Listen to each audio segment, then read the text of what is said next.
pouvons remarquer aujourd'hui que lorsque nous sommes en train de demander la réouverture des lieux de culte, certains pasteurs du corps de Christ, qui se sont dit qu'ils ont le titre foncier du corps de Christ, se lèvent pour aller rencontrer les autorités pour dire que ceux qui demandent la réouverture des lieux de culte, c'est les opposants. Comme eux, ils sont, je ne sais pas de quel système. Voyez-vous, c'est malheureux, c'est pathétique. Il y en a qui se sont arrogés le titre foncier du corps de Christ. Vous avez fait une fausse liste que vous êtes allé déposer au bureau du Premier ministre Alice au Pays des Merveilles. Et vous avez déposé une liste des églises qui doivent ouvrir. C'est maintenant vous qui décidez des églises qui doivent ouvrir, ou bien nous devons passer par un processus qui a été mis en place de vérifier, n'est-ce pas, l'adaptabilité au sein de chaque église. Toujours en train de magouiller. Mais c'est malheureux parce que quand vous magouillez en tant que soi-disant appartenant au corps de Christ, ce n'est pas un bon témoignage.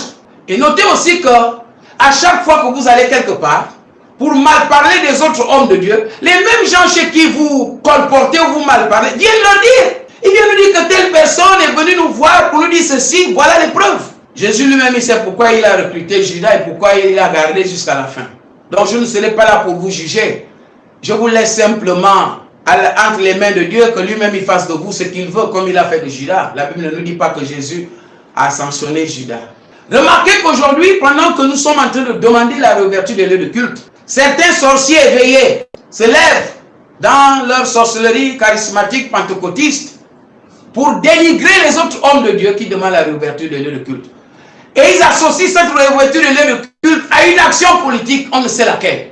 Donc vous aussi vous êtes dedans, dans la politisation, malheureusement. Pour gagner quoi? Mais est-ce que tu es pasteur pour trahir l'œuvre de Dieu? Dans nos églises, on ne fait pas la différence entre qui est de tel parti politique ou tel autre parti politique. En tant qu'homme de Dieu, nous sommes les pères de tous. Je ne sais pas comment vous vous réveillez un matin pour faire de vos églises, les églises du régime, et taxer les autres des églises contre le régime en place. Nous avons un seul régime que nous avons choisi. C'est servir Jésus-Christ. Vous avez choisi de servir les hommes. Faites-le, je ne vous juge pas. Faites, vous aurez votre salaire. Mais nous continuerons toujours à prêcher la parole de Dieu, à annoncer la bonne nouvelle, que vous le vouliez ou pas.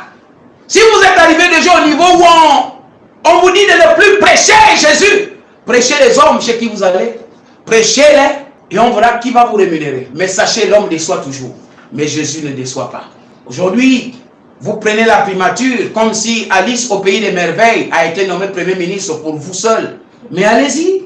C'est pour cela d'ailleurs qu'on remarque qu'Alice au Pays des Merveilles ne reçoit pas les hommes de Dieu parce qu'elle écoute le Congo-Ça. Malheureusement, je vais vous dire, vous qui êtes partout dans les bureaux là, que ce soit Alice au Pays des Merveilles à la primature, que ce soit quelle que soit l'instance, que ceux qui sont des usurpateurs, ou je ne sais pas trop comment les appeler, nous ne les avons pas envoyés. C'est pour ça qu'ils ont raison de dire qu'ils ne sont pas avec ceux qui revendiquent la réouverture des lieux de culte.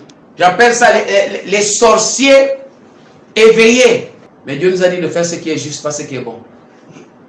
Restons dans la justice. Maintenant, si vous n'avez rien d'autre à faire, restez tranquille.